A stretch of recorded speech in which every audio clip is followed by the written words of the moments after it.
Hello everyone, I am your teacher Harjeet. और अब जो टॉपिक हम करने वाले हैं वो है साइकोलॉजिकल टूल्स। अब हमने इतनी सारी चीज़ों के बारे में पढ़ा, लेकिन सबसे जो इम्पॉर्टेंट चीज़ होती है वो है टूल्स। क्योंकि जो साइकोलॉजिस्ट होता है वो डिफरेंट तरीके के टूल्स को यूज़ करके इंफॉर्मेशन को कलेक्ट करता है। क्योंकि अगर टूल्स नहीं होंगे तो इन्फॉर्मेशंस कैसे कलेक्ट की जाएंगी। तो डिफरेंट डिफरेंट तरीके होते हैं, डिफरेंट टूल होते हैं इन्फॉर्मेशन को गैदर करने के, जिनके बारे में हम पढ़ेंगे। While conducting psychological research, a variety of tools are used to collect data and relevant information from the participant. Psychological research conduct करने के बाद डिफरेंट तरीके के टूल्स का इस्तेमाल किया जाता है किसी भी डेटा को, किसी भी रिलेवेंट इन्फॉर्मेशन को कलेक्ट करने के लिए पार्टिसिपेंट्स जो उसमें पार्ट लेते हैं।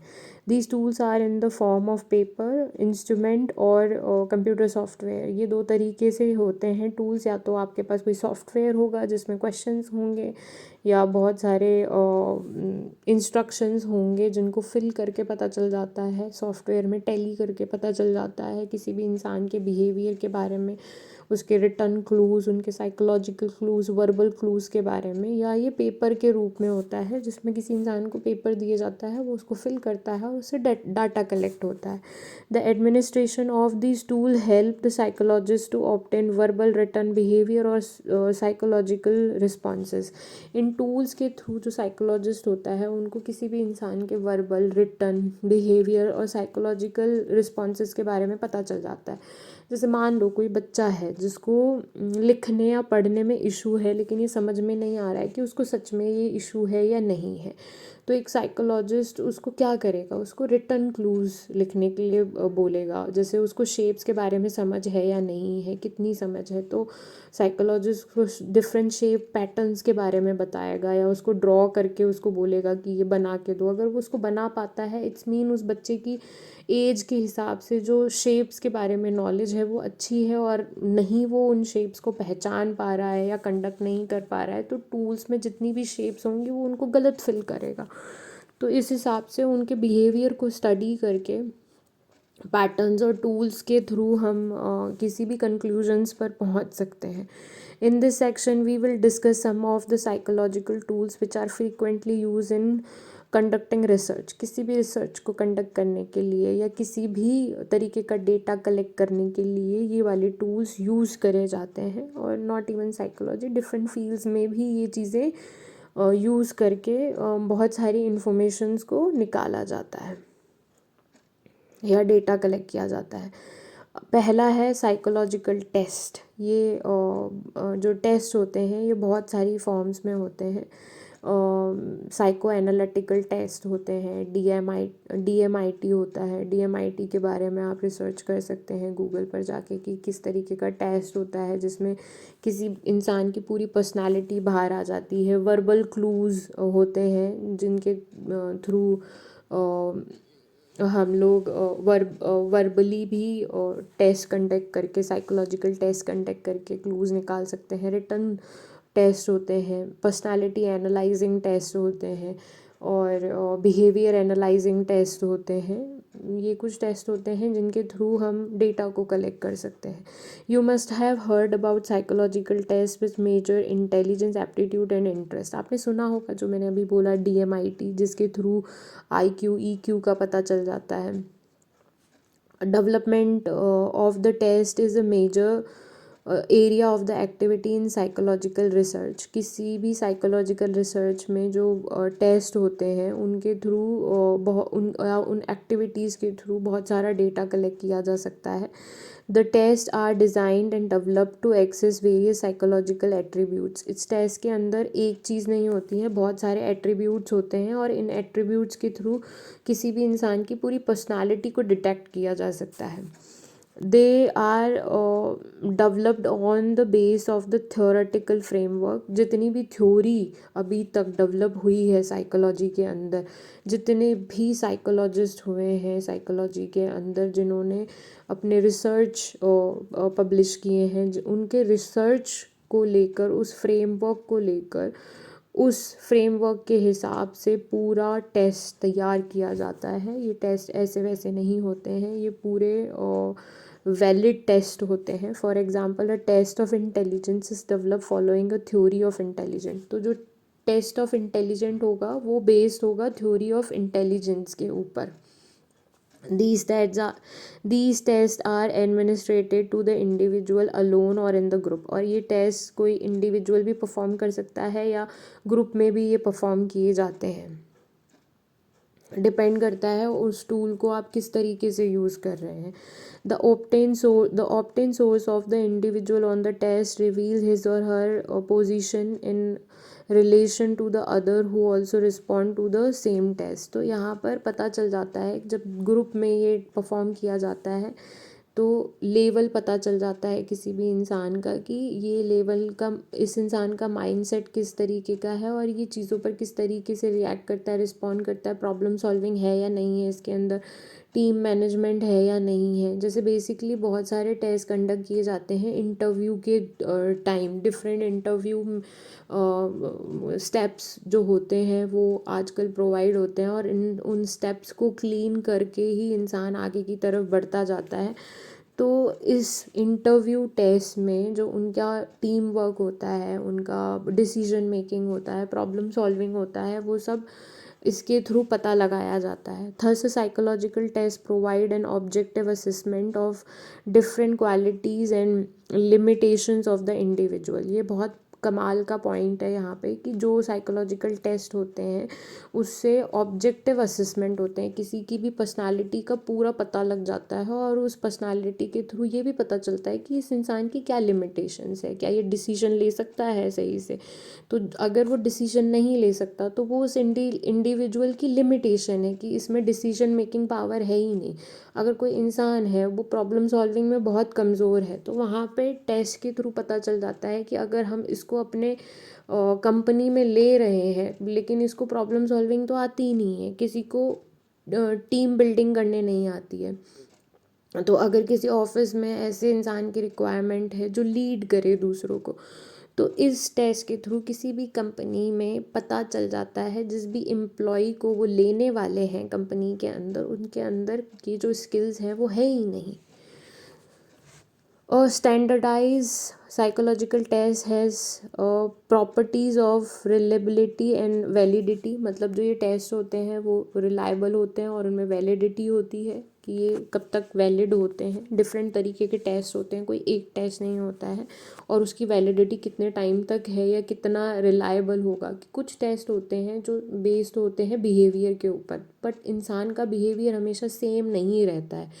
तो कुछ टेस्ट हो सकते हैं कि रिलायबल ना हो, वैलिड ना हो, क्योंकि बिहेवियर अगर एक टाइम पर इस तरीके का है तो दूसरे टाइम पर बदल भी सकता है, क्योंकि सोच हमेशा बदलती रहती है। इंसान अगर मान लो कोई बुक पढ़ता है या कुछ ऐसा वीडियो देखता है या कुछ भी देखता है तो उसके हिसाब से उसकी सोच बदलती रहती है। तो आपने जिस तरीके का टेस्ट कंडक्ट किया है तो उसकी कंडीशन, रिलेबिलिटी, वैलिडिटी डिपेंड करती है टाइम के हिसाब से। Depending on the nature and administration, a test can be either verbal or non-verbal। Test जो होते हैं वो वर्बल भी हो सकते हैं, नॉन वर्बल भी हो सकते हैं। नॉन वर्बल यानी परफॉर्मेंस करनी हो सकती है कुछ भी, वर्बल बता के या बोल के कुछ करना पड़ता है। In a verbal test the response are taken in a oral form. जो ओरल फॉर्म में जो इंटरव्यू एक इसका तरीका है, इसका पार्ट है एक, जिसमें इंटरव्यू देकर इंटरव्यूई अपने बारे में बताता है या उनसे कुछ परफॉर्म करवाया जाता है वर्बल तरीके से कि आप ये करके बताओ। या आपने आई थिंक MTV रूडीज़ देखा होगा। MTV रूडीज़ में जिस तरीके से वो उनकी स्ट्रेंथ देखते हैं कि ये टास्क कर पाएंगे, इनमें टीम बिल्डिंग है या नहीं है, ये किसी प्रॉब्लम को सॉल्व कर पाते हैं, तो वो उनसे परफॉर्म करवाते हैं कि आप डांस परफॉर्म करो, आप पुशअप पुलअप्स करो, आप ये चीज़ें करो, मजाक उड़ाओ किसी का। तो वो बर्दाश्त करने का लेवल चेक करते हैं कि इसमें कितनी बर्दाश्त करने की ताकत है। Psychological tests are also categorized as objective and projective, and objective tests contain direct items about the psychological construct. The individual has limited freedom to respond to the items of the objective test. जो objective test होते हैं उनके अंदर limitations होती हैं, क्योंकि उसमें कुछ क्लूज़ दिए जाते हैं कि मान लो कि कोई क्वेश्चन है, उस क्वेश्चन के 4 क्लूज़ दिए गए और वो 4 क्लूज़ आपके माइंडसेट से मैच नहीं होते हैं, तो उसमें फ्रीडम नहीं है। A projective test use ambiguous vague and understanding stimuli such as a picture, ink boards, drawing। और जो प्रोजेक्टिव टेस्ट होते हैं उसमें कुछ प्रोजेक्ट दिया जाता है, उस प्रोजेक्ट में आपसे या तो कुछ बनवाया जाता है, ड्राइंग करवाई जाती है, या डांस करवाया जाता है, या कुछ भी ऐसा करवाया जाता है, या प्रोजेक्ट दिया जाता है, असाइनमेंट दिया जाता है। और उस असाइनमेंट को जब आप पूरा कर लेते हो तो उस असाइनमेंट के हिसाब से आपके माइंडसेट को समझा जाता है कि आप कितनी जल्दी काम कर सकते हो, आपके अंदर क्रिएटिविटी है या नहीं है, लॉजिक्स हैं या नहीं है। In this type of test the individual is free to give his or her response. इसमें इंडिविजुअल अपने रिस्पॉन्स देने के लिए फ्री होता है। Thus a number of test are use to assess psychological attribute to the individual. बहुत सारे test ऐसे होते हैं जिसमें किसी भी इंडिविजुअल के बारे में पता लगाया जा सकता है कि उसका माइंडसेट कैसा है।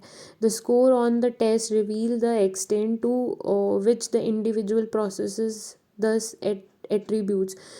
फिर जब इनका रिज़ल्ट, यानी पहले तो सारा डेटा कलेक्ट किया जाता है, जैसे आपने रूडीज़ में देखा होगा कि पहले वो सारा डेटा कलेक्ट करते हैं। डेटा कलेक्ट करने के बाद फिर एक एक को सेलेक्ट करते हैं, सिलेक्शन के बाद उनको फिर रूडीज़ में भेजा जाता है।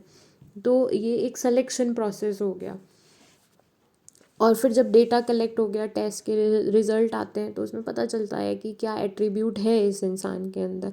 सच score help the psychologist to decide about the future course of the action, कि फ्यूचर में इस इंसान को क्या करना चाहिए। जैसे DMIT टेस्ट होता है, DMIT टेस्ट के अंदर आपकी पूरी पर्सनालिटी के बारे में पता चल जाता है कि आपकी पर्सनालिटी क्या है, आगे जाके आप क्या बन सकते हो। सारे फीचर्स आपके बारे में पता चल जाते हैं, और उन फीचर्स के हिसाब से अगर आप एक्शन लेते हो इन फ्यूचर में तो आपको बेनिफिट्स होते हैं। Questionnaire. A questionnaire consists of a set of questions to which the individual is required to respond. The items questions of the questionnaire can be either in the close-ended or the open-ended form. In the case of close-ended item, the individual is provided with limited alternatives, and he or she has to close only one alternative which reflects his or her view on the item. The open-ended items, the individual is free to give his or her response the way he or she likes. Okay, पहले अब इसको समझ लेते हैं। Questionnaire में किसी भी individual के बारे में जानने के लिए और उसके व्यू पॉइंट्स को जानने के लिए उसको क्वेश्चनेयर दिया जाता है। और ये जो क्वेश्चंस होते हैं वो 2 तरीके के होते हैं। पहला होता है क्लोज एंडेड, दूसरा होता है open ended. Close ended question simply आपके जो ऑब्जेक्टिव टाइप के क्वेश्चंस आते हैं वैसा होता है, जिसमें लिमिटेड क्लूज आपको दे रखे होते हैं और उनमें से एक को आपको टिक करना पड़ता है। इसमें आपका व्यू पॉइंट ना भी हो तो उन 4 या 5 ऑप्शंस में से जो होता है वो आपको लगाना ही पड़ता है। ओपन एंडेड क्वेश्चंस में आपको फ्रीडम होता है कि आप उसका आंसर अपने हिसाब से लिख सकते हो, जो आप एग्ज़ाम्स में करते ही हो। जैसे ऑब्जेक्टिव क्वेश्चंस हो गए क्लोज एंडेड, ओपन एंडेड, जिसमें आपको अपने पूरे व्यू पॉइंट्स लिखने पड़ते हैं किसी भी चीज़ के बारे में। The instruction as to how to respond to this item of the question is written on the first page. Data also form a large number of individuals can be taken at a time as a questionnaire, can be easily administered to the group people. The items of questionnaires are written in a simple and explicit language so that anyone can understand it. All the item tap various aspect of the construct which is measured. The item are often arranged in the sequence from general to specific. Okay, अब जो ये questions होते हैं वो किसी भी तरीके से परफॉर्म किए जा सकते हैं, या इंडिविजुअल भी इसको परफॉर्म कर सकता है, ये ग्रुप में भी परफॉर्म करवाए जा सकते हैं। फिर जब इन क्वेश्चनेयर को बनाया जाता है उस टाइम पे ये ध्यान रखा जाता है कि इनकी जो लैंग्वेज है वो बिल्कुल सिंपल होनी चाहिए और अंडरस्टैंडेबल होनी चाहिए, ताकि जो क्वेश्चन का आंसर देने वाला हो उसको प्रॉब्लम ना हो। जितने भी आइटम्स या जितनी भी चीज़ें होती हैं इसके अंदर या जितने भी क्वेश्चंस होते हैं वो मेजरेबल होने चाहिए, कंस्ट्रक्टिव होने चाहिए, ताकि मेजर करके पता लगाया जा सके कि जो आंसर इन लोगों ने दिया है उस हिसाब से अगले पर्सन की क्या व्यू पॉइंट्स है या कैसी पर्सनालिटी है। The items are often arrange, जितने भी आइटम्स या क्वेश्चंस होते हैं वो सीक्वेंस वाइज अरेंज किए जाते हैं। जनरल यानी पहले सिंपल आंसर्स होते हैं, फिर स्पेसिफिक आंसर्स होते सॉरी पहले जनरल क्वेश्चंस होते हैं, फिर स्पेसिफिक क्वेश्चंस उसके अंदर होते हैं। अब बात करते हैं इंटरव्यू के बारे में। इंटरव्यू के बारे में आपने बहुत कुछ देख रखा होगा टीवी या मीडिया में। इंटरव्यू एक ऐसा तरीका होता है जिसमें जिस तरीके से क्वेश्चंस पूछे जाते हैं और अगर आपने उनका सही जवाब दिया, उससे आप डिसाइड होता है कि आपको जॉब मिलेगी या नहीं मिलेगी। आपने आईएएस के इंटरव्यूज़ भी देखे होंगे दृष्टि पे, और सिमिलरली इन साइकोलॉजिकल वे में वो इंटरव्यू कंडक्ट किए जाते हैं, क्योंकि किसी भी इंसान की पर्सनालिटी बाहर निकल के आती है। It is a technique of data collection in which a face to face interaction occurs. इसमें फेस टू फेस इंटरेक्शन होता है between two people with a set of objective. एक मतलब कोई ऑब्जेक्टिव सेट किया जाता है कि क्यों इंटरव्यू लिया जाता है। जैसे MTV रूडीज़ का आप वो इंटरव्यू तो है नहीं, वो एक गेम शो है, लेकिन इंटरव्यू जैसे आईएएस का इंटरव्यू हो गया, जिसमें आप दृष्टि में देखते हो कि किस तरीके से इंटरव्यू कंडक्ट किया जाता है, किस तरीके से उनसे क्वेश्चंस किए जाते हैं। उसी तरीके से जो जॉब में इंटरव्यूज़ होते हैं, हर जॉब में उसके फील्ड से रिलेटेड डिफरेंट क्वेश्चंस पूछे जाते हैं। The person who conduct interview is called a interviewer. जो कंडक्ट करता है इंटरव्यू, जो इंटरव्यू लेता है, उसको इंटरव्यूअर बोला जाता है, और जो पर्सन इंटरव्यू देता है वो उसको इंटरव्यू ही बोला जाता है। The interviews are also conduct through telephone. इसको टेलीफोन, इंटरनेट, क्योंकि आज इंटरनेट है तो किसी से भी ये कंडक्ट हो जाता है, घर बैठे भी आप इंटरव्यू दे सकते हैं। Telephone, internet, video conferencing. The main purpose of interview is to understand various personal characteristics such as. जो इंटरव्यू का मेन पर्पस होता क्या है कि अगर आप कोई भी कंपनी है वो किसी एम्प्लॉय को हायर कर रही है, अब वो किसी बेवकूफ़ को हायर तो करेगी नहीं। अगर वो किसी बेवकूफ़ को हायर कर देती है और उसको 50 से 60 हज़ार रुपये पे करती है, तो वो कंपनी को डुबा देगा, प्रॉब्लम क्रिएट कर देगा दूसरे लोगों के लिए भी। तो ये कंपनी के लिए जानना बहुत ज़रूरी होता है कि अगर कोई इंसान पढ़ के बाहर निकला है या उसने अच्छे से पढ़ाई की है या उसने मतलब फ्रेशर भी है वो, तो उसके अंदर वो चीज़ें हैं या नहीं हैं। जैसे एटीट्यूड, किस तरीके का एटीट्यूड है, टीम वर्क करेगा या नहीं करेगा, डिसीजन मेकिंग है या नहीं है, और लॉजिकल स्किल्स हैं या नहीं है, क्रिटिकल स्किल्स हैं या नहीं है, उसके अंदर किस तरीके की वैल्यू कंडक्ट करता है, झगड़ालू तो नहीं है, और टीम को बना के रखेगा या नहीं रखेगा, काम करेगा या ढंग से नहीं करेगा, और कम्युनिकेशन किस तरीके का है उसका, हाई लेवल कम्युनिकेशन है या नहीं है, इंग्लिश में बात, किस तरीके की लैंग्वेजेस वो बोलता है, हिंदी, इंग्लिश, जो भी मदर टंग है वो जिस भी लैंग्वेज में बात करता है या कुछ भी करता है, क्योंकि आजकल मेन लैंग्वेज इंग्लिश है तो इंग्लिश को प्रेफरेंस दी जाती है। तो उसका कम्युनिकेशन स्किल्स अच्छा है या नहीं है। अगर मान लो किसी दूसरी कंपनी में उसने जॉब किया है पहले, तो उसकी परफॉर्मेंस क्या रही है उसकी। तो इन सारी चीज़ों को इंटरव्यू में जाना जाता है।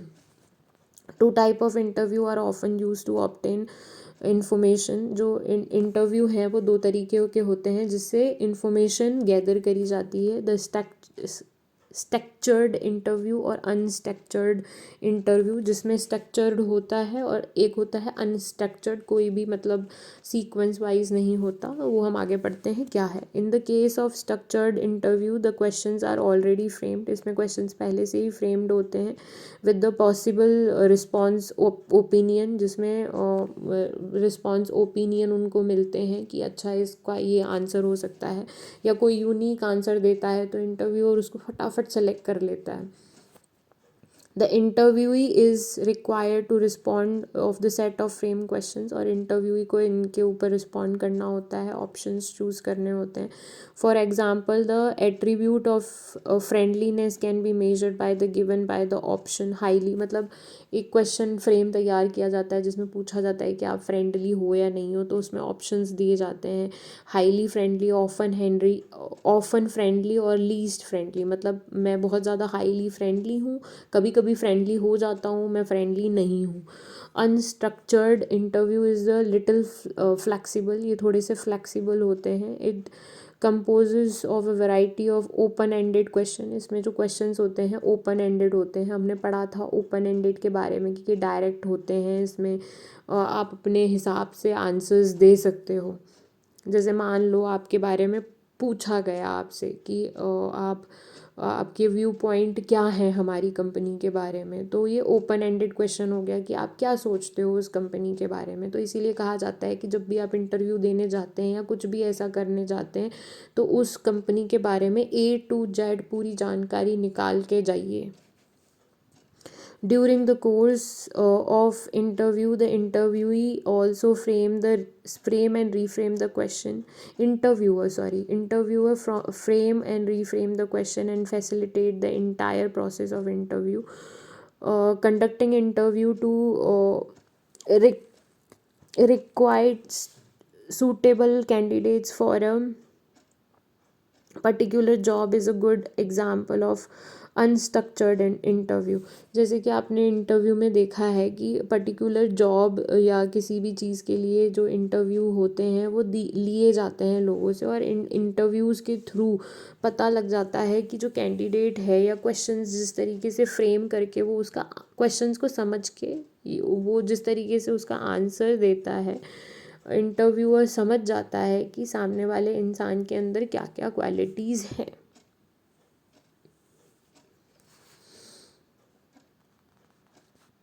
और जो इंटरव्यूअर होता है वो फ्रेम और रीफ्रेम कर सकता है क्वेश्चंस को and facilitate the entire process of interview.